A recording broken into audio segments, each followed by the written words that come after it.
Pozdrav svima! Moje ime je Tamara. Danas ću podeliti sa vama nekoliko korisnih saveta pre nego što počnete sa učenjem glasa L. Ono što prvo treba da proverite, to je podjezični frenulum.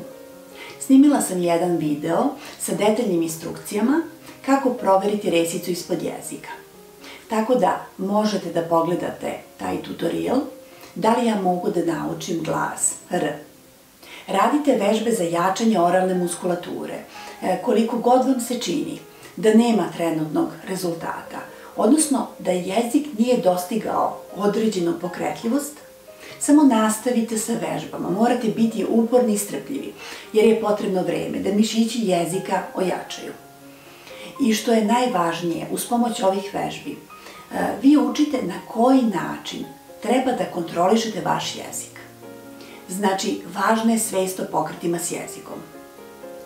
I što se tiče samih vežbi za jezik, radite ih svakog dana, najbolje više puta dnevno, oko 10 do 15 minuta. I obavezno pravite pauze kako bi se jezik odmorio. I sledeće na što treba da obratite pažnju to je položaj usana, jezika i donje vilice. Prilikom izgovora glasa L, usta su blago zaokružena, dok je prednji deo jezika. On je naslonjen na gornjim sekutićima.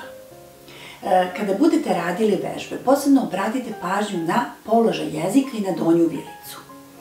Kada budete vežbali, budite skoncentrisani, jer pokreti jezika treba da budu usmereni ka napred. Ukoliko se jezik pomeri unazad, ne samo što ćete neku vežbu savladati na teži način, nego i glas L koji kada budete naučili neće zvučati pravilno. Čest problem koji se javlja kod mojih učenika je kada, na primer, vežbaju konjski kas. Oni istovremeno pomeraju i donju vilicu. Ti pokreti donje vilice utiču ne samo na pokrete jezika, nego utiču i na sam izgovor glasa L.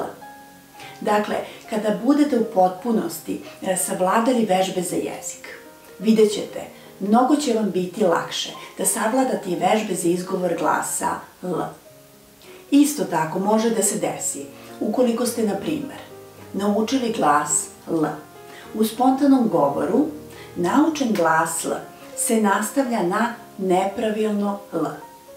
To može da se desi ukoliko dođe do ili pomeranja donje vilice ili vraćanja jezika unutar usne. Zato insistiram na potpunoj koncentraciji i na strpljenju kada budete radili bilo koju vežbu. Ako smatrate da će vam pomoći saveti koje sam podelila sa vama, lajkujte video ili ostavite komentar. Ako imate neko pitanje, pišite mi na mail. Vidimo se u nekom od narednih tutoriala. Pozdrav!